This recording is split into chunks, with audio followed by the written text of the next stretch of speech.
বাংলাদেশকে কাঙ্ক্ষিত বিনিয়োগ গন্তব্য বানাতে চায় সরকার, নীতি বাস্তবায়ন তদারকিতে আলাদা কমিশন গঠনের উদ্যোগ।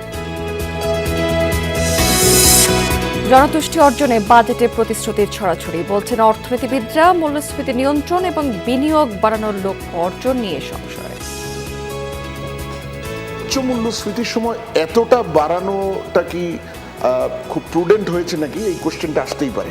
6,95,000 কোটি টাকা করতে গেলে আমার প্রবৃদ্ধি 25-30% করতে হবে। নাটোরের চামড়া বাজারে এখন চাঙ্গা ভাব, আনাগোনা বেড়েছে ব্যবসায়ী এবং ট্যানারি প্রতিনিধিদের। বেচাকেনা হচ্ছে বেঁধে দেয়া দামে। আমন্ত্রণ বিজনেস স্টোরিতে এতক্ষণ শিরোনাম দেখছিলেন, এবার চলে যাচ্ছে পুরো খবর এবং পুরো সময় জুড়ে আপনাদের সাথে থাকবো আমি রাবেয়া স্মৃতি। বাংলাদেশকে দক্ষিণ এশিয়ার কাঙ্ক্ষিত বিনিয়োগ গন্তব্য বানাতে চায় সরকার। ঠিক সেজন্য রাজনৈতিক স্থিতিশীলতা, টেকসই সংস্কার আর আর্থিক সহ সব খাতে সুশাসন নিশ্চিত করার কথা জানিয়েছেন নীতি নির্ধারকরা। পাশাপাশি রাজনৈতিক প্রতিশ্রুতি, নীতি কৌশল বাস্তবায়িত হচ্ছে কিনা তাও খতিয়ে দেখতে আলাদা কমিশন গঠন করেছে সরকার। আঞ্চলিক সংযোগ এবং সহযোগিতা বাড়ানো বিএনপি সরকারের লক্ষ্য বলে জানিয়েছেন তারা। অর্থনৈতিক কূটনীতি বিষয়ক সম্মেলনে উঠে এসেছে এসব প্রসঙ্গ। বাণিজ্য ও প্রবৃদ্ধি বাড়াতে অর্থনৈতিক কূটনীতি কিভাবে কাজ করবে সেই পথনকশা খুঁজতে এই সম্মেলন। আয়োজক পররাষ্ট্র মন্ত্রণালয় ও বিডা। সরকারের মন্ত্রী, উপদেষ্টা আর সিনিয়র কর্মকর্তা ছাড়াও এতে যোগ দিয়েছিলেন ঢাকার বিদেশি মিশন ও উন্নয়ন সংস্থার প্রধান এবং ব্যবসায়ী নেতৃবৃন্দ। উদ্বোধনী অধিবেশনেই বাংলাদেশের বর্তমান প্রেক্ষাপট ও বিনিয়োগ সম্ভাবনা তুলে ধরেন বিডা চেয়ারম্যান। পররাষ্ট্রমন্ত্রী ব্যাখ্যা করেন কিভাবে কূটনীতিতে প্রাধান্য পাচ্ছে অর্থনৈতিক উন্নয়ন তথা বিদেশি বিনিয়োগ বাড়ানোর চেষ্টা।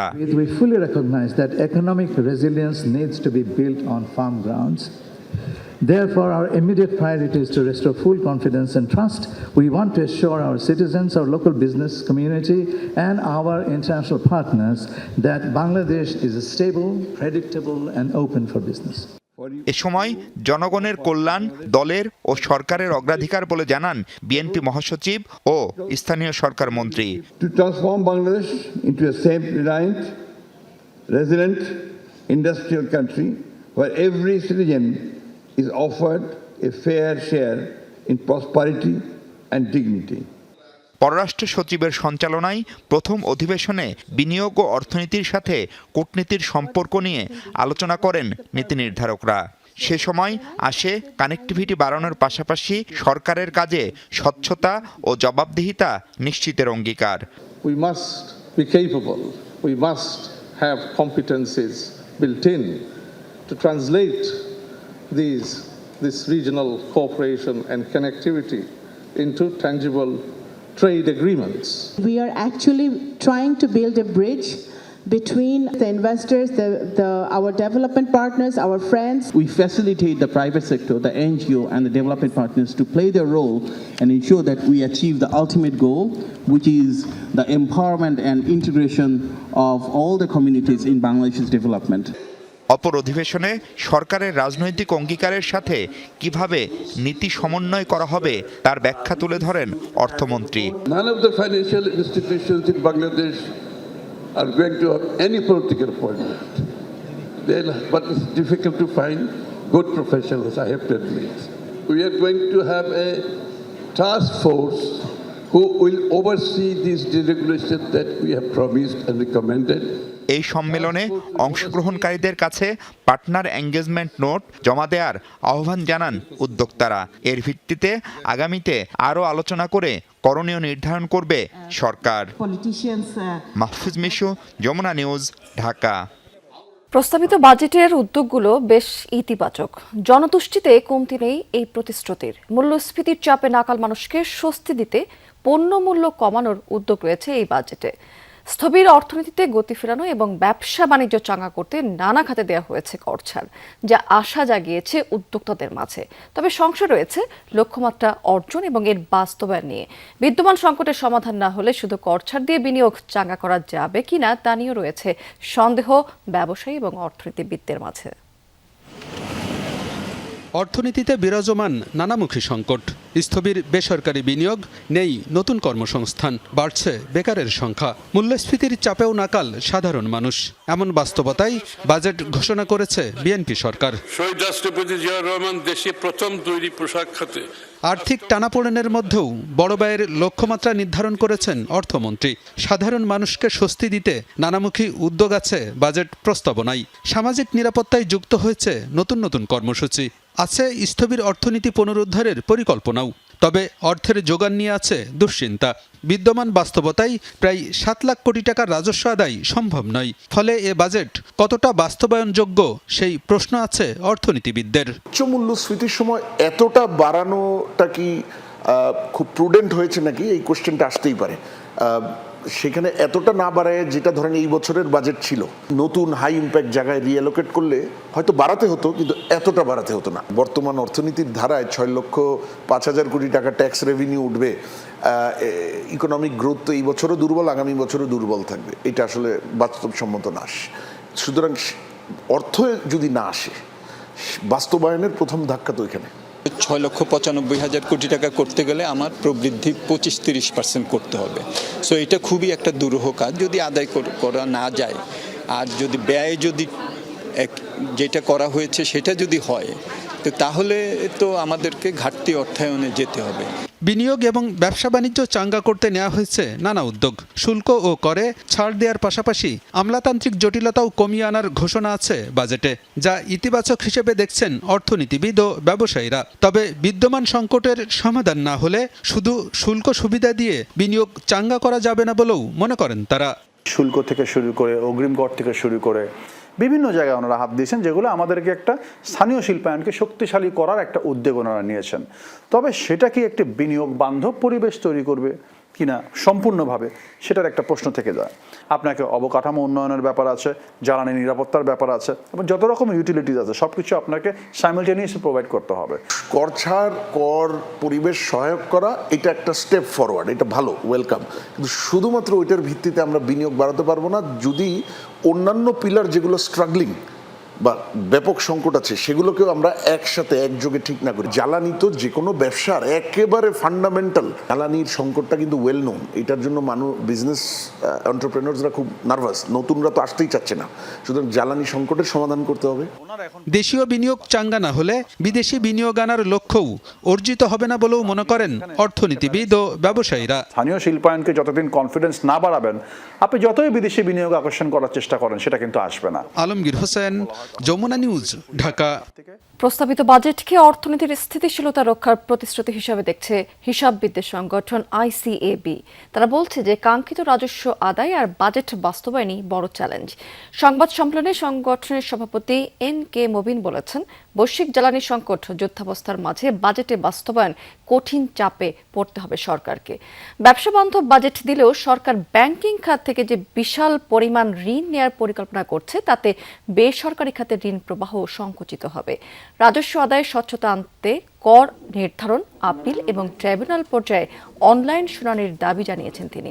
বলেছেন, খুচরা বিক্রেতাদের কাছ থেকে বিক্রির উপর 0.2% অগ্রিম কর আদায়ের সিদ্ধান্তে মূল্যস্ফীতি বাড়তে পারে। এ সময় সাংবাদিকরা জানতে চান যে ব্যাংকিং খাতে দুরবস্থার জন্য অডিটরদের দায় ঠিক কতটুকু। বক্তারা বলেছেন, কোম্পানি পর্যায়ে অনেক সময় অডিট রিপোর্ট অগ্রাহ্য করা হয়। ঘাটতি অর্থায়নের পরিমাণ 2,43,000 কোটি টাকা ধরা হয়েছে।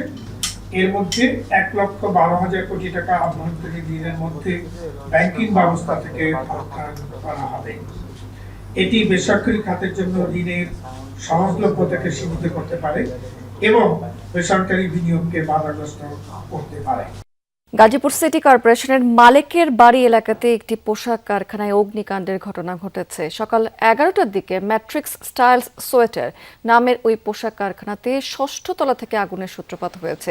ফায়ার সার্ভিস জানিয়েছে যে হঠাৎ করেই ধোঁয়া এবং আগুনের শিখা দেখে শ্রমিকদের মধ্যে আতঙ্ক ছড়িয়ে পড়ে। প্রথমে তারা নিজেরাই আগুন নেভানোর চেষ্টা করে। খবর পেয়ে ঘটনাস্থলে পৌঁছায় ভোগড়া মডার্ন ফায়ার সার্ভিসের সদস্যরা। 6টি ইউনিটের প্রায় 1 ঘন্টা চেষ্টায় সেখানে নিয়ন্ত্রণে আসে সেই আগুন। তবে ক্ষয়ক্ষতির পরিমাণ সম্পর্কে এখনো পর্যন্ত কোনো তথ্য দিতে পারেনি ফায়ার সার্ভিস।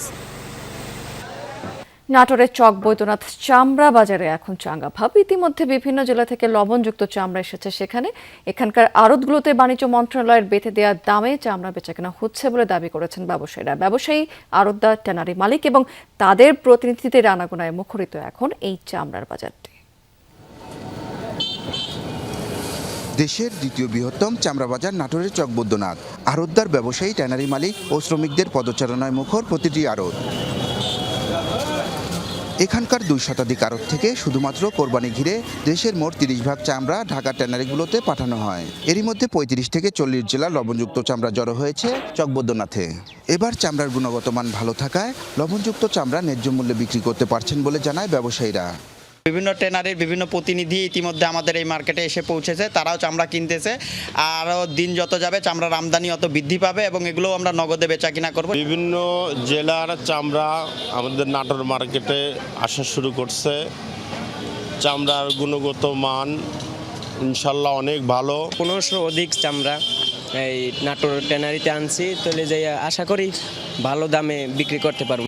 ট্যানারি মালিক ও তাদের প্রতিনিধিরা বলছেন, ঈদের পর 7 দিন কাঁচা চামড়াবাহী যানবাহন ঢাকায় প্রবেশে নিষেধাজ্ঞা ছিল।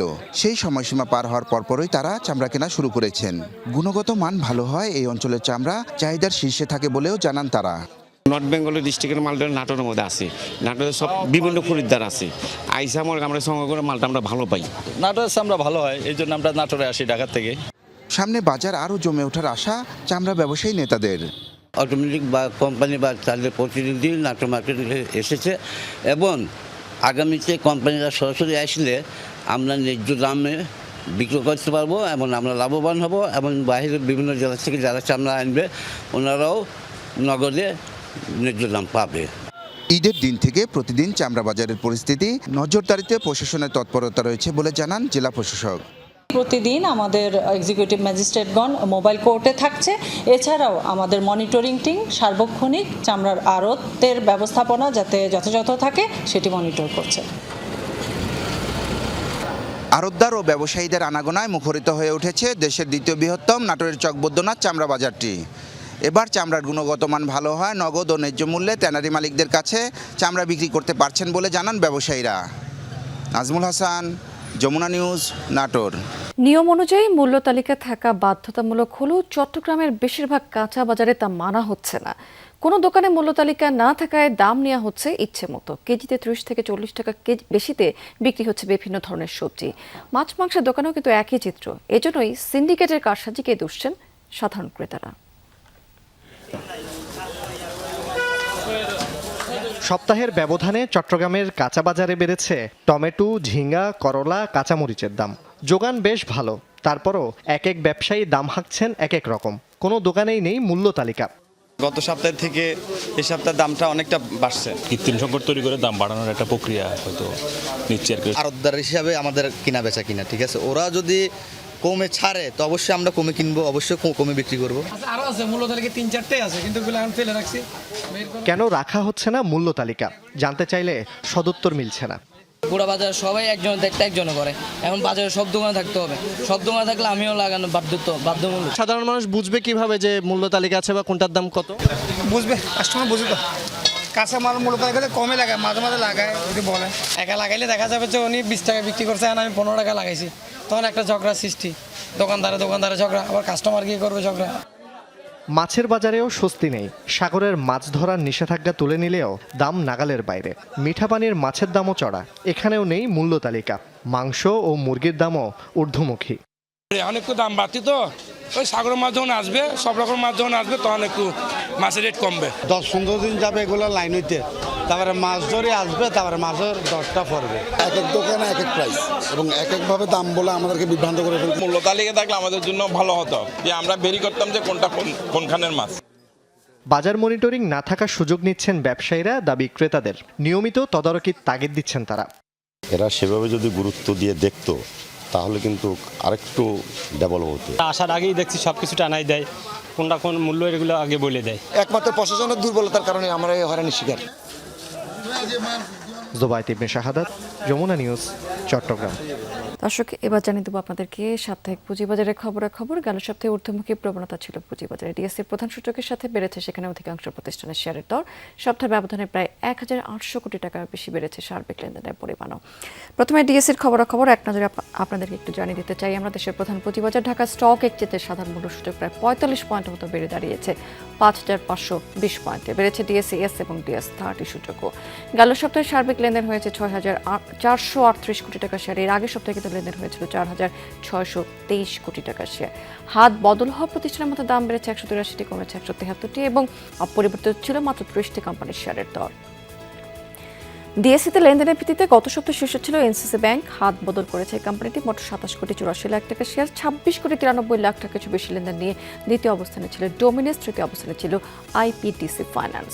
প্রায় ৪১ বেড়ে দর বৃদ্ধি তালিকায় শীর্ষে ছিল শ্যামপুর সুগার মিলস। এর পরে রয়েছে যথাক্রমে দ্বিতীয় স্থানে মার্কেন্টাইল ইসলামী ইন্স্যুরেন্স এবং প্যারামাউন্ট ইন্স্যুরেন্স। গত সপ্তাহে দর পতনের তালিকায় শীর্ষে ছিল বেক্সিমকো। প্রায় ২৭ কমে দর পতনের তালিকায় শীর্ষে ছিল এই কোম্পানিটি। এর পরের অবস্থানে ছিল peoples leasing and forest finance. একই সাথে আমরা একটু চট্টগ্রাম স্টক এক্সচেঞ্জের ইন্ডেক্সও নজর দিব। সেখানেও কিন্তু মূল সূচক যেটি সিএসপিআই সেটি কিন্তু ০.৪৭% কমে দাঁড়িয়েছে ১৫,১৯৫ পয়েন্টে কমেছে। অন্য দুটি সূচকও লেনদেন হওয়া ৩৩৭টির প্রতিষ্ঠানের মধ্যে দাম বেড়েছে ১৯৪টি, কমেছে ১১৪টি এবং অপরিবর্তিত ছিল মাত্র ২৯টি কোম্পানির শেয়ারের দর। সিএসিতে গত সপ্তাহে লেনদেনের ভিত্তিতে শীর্ষে দেখা গেছে খান ব্রাদার্স পিপি ওভেনকে। মোট ৪৯ কোটি টাকার শেয়ার হাত বদল করেছে সেই কোম্পানিটি। ১৯ কোটি ৪৭ লাখ টাকা কিছু বেশি লেনদেনের পরের অবস্থানে ছিল যমুনা ব্যাংক এবং তৃতীয় অবস্থানে ছিল বাংলাদেশ সাবমারিন কেবলস। আন্তর্জাতিক প্রসঙ্গ, বিশ্বের প্রথম ট্রিলিয়নিয়ার হয়ে নতুন ইতিহাস গড়লেন প্রযুক্তি উদ্যোক্তা ইলন মাস্ক। তার মহাকাশ প্রযুক্তি প্রতিষ্ঠান স্পেস এক্স শেয়ার বাজারে প্রবেশের পরই করেছে বাজিমাত। বাজার মূল্য পৌঁছে গেছে $2 ট্রিলিয়ন উপর। এরপরই মাস্কের সম্পদের পরিমাণ দাঁড়িয়েছে $1.1 ট্রিলিয়ন, যা বাংলাদেশি মুদ্রায় প্রায় ১৩৫ কোটি ২০ হাজার কোটি টাকা।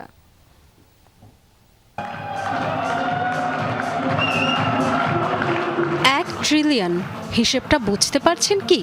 একের পর শূন্য সংখ্যা ১২টি। প্রযুক্তি উদ্যোক্তা ইলন মাস্ক এখন $1 ট্রিলিয়ন মালিক, অর্থাৎ ১,০০০ বিলিয়ন কিংবা বলা যায় ১,০০,০০০ কোটি ডলার।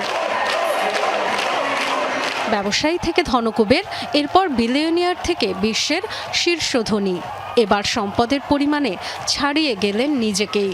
বিশ্বের প্রথম ট্রিলিয়নিয়ার হিসেবে প্রবেশ করলেন ইতিহাসের নতুন অধ্যায়ে। নাসডাকে তালিকাভুক্তির দিনই বিনিয়োগকারীদের ব্যাপক আগ্রহে মাস্কের প্রতিষ্ঠান স্পেস এক্সের বাজার মূল্য পৌঁছে যায় প্রায় $2.2 ট্রিলিয়ন। $135 নির্ধারিত মূল্যের শেয়ার ছাড়ার কথা থাকলেও লেনদেন শুরু হয় $150, আর দিনের এক পর্যায়ে তা ছাড়িয়ে যায় $176। শেষ পর্যন্ত বন্ধ হয় $161। স্পেস এক্সে মাস্কের মালিকানা 42%। ব্লুমবার্গের তথ্য অনুযায়ী কোম্পানিটিতে তার শেয়ারের বর্তমান মূল্য প্রায় $767 বিলিয়ন। এছাড়া আরেক জায়ান্ট প্রতিষ্ঠান টেসলার $168 বিলিয়ন শেয়ারও রয়েছে তার। সামাজিক মাধ্যম এক্স সহ আরও কয়েকটি প্রতিষ্ঠানের মালিকও তিনি। ডোনাল্ড ট্রাম্পের নির্বাচনী প্রচারণায় কারি কারি অর্থ খরচ আর তার প্রশাসনে কাজ করে কয়েক মাসের জন্য রাজনীতিবিদ বনে গিয়েছিলেন ইলন মাস্ক। তাতে অবশ্য দুর্নামি কুড়িয়েছেন। সম্পর্কের অবনতিও হয়েছে মার্কিন প্রেসিডেন্টের সাথে। সরকারি দায়িত্ব ছেড়ে আবার নিজের ব্যবসায় মনোযোগ দেওয়ার পর থেকেই একের পর এক বাজিমাত। গত বছর অক্টোবরে বিশ্বের প্রথম ব্যক্তি হিসেবে $1/2 ট্রিলিয়ন সম্পদের মালিক হয়েছিলেন মার্কিন ধনকুবের। মূলত মহাকাশ প্রযুক্তি, কৃত্রিম বুদ্ধিমত্তা এবং স্যাটেলাইট ইন্টারনেট খাতে দীর্ঘমেয়াদী বিনিয়োগের কারণেই লাফিয়ে লাফিয়ে বেড়েছে তার সম্পদ। ফোর্বসের সূচক অনুযায়ী ধনীর তালিকায় এই মুহূর্তে দ্বিতীয় অবস্থানে রয়েছেন গুগল প্রধান ল্যারি পেজ। তার সম্পদের পরিমাণ $294 বিলিয়ন কিছু বেশি। ডরোথি তাস্ট্রিন, যমুনা নিউজ। আন্তর্জাতিক আরও একটি প্রসঙ্গ, প্রতিরক্ষা খাতে বরাদ্দ বাড়িয়ে নতুন বাজেটে ঘোষণা করেছে পাকিস্তান। গুরুত্ব দেওয়া হয়েছে IMF এর শর্তের উপর। শুক্রবার 18.77 ট্রিলিয়ন রুপির বিশাল বাজেট পেশ করেছেন দেশটির অর্থমন্ত্রী মোহাম্মদ আওরঙ্গজেব, যাতে সীমিত করা হয়েছে উন্নয়নমূলক ব্যয়, নির্ধারণ করা হয়েছে উচ্চমাত্রার কর। দেশটির বাজেট বিশ্লেষকরা বলছেন যে বাজেটের সিংহভাগ টাকাই চলে যাবে বড় দুটি খাতে। প্রতিরক্ষা খাতে বরাদ্দ হয়েছে 3 ট্রিলিয়ন রুপি। অন্যদিকে IMF এর ঋণ পরিশোধ করতেই সরকারের ব্যয় হবে 8 ট্রিলিয়ন রুপির বেশি। এর ফলে সরকারকে সামাজিক ব্যয় তুলনায় বেশি রাজস্ব আদায় করতে হবে। এর ফলে কমে যাবে জনকল্যাণমূলক ব্যয়। দর্শক, এই ছিল বিজনেস টুডে আজকের আয়োজন। এতক্ষণ সঙ্গে থাকার জন্য ধন্যবাদ আপনাদের সবাইকে।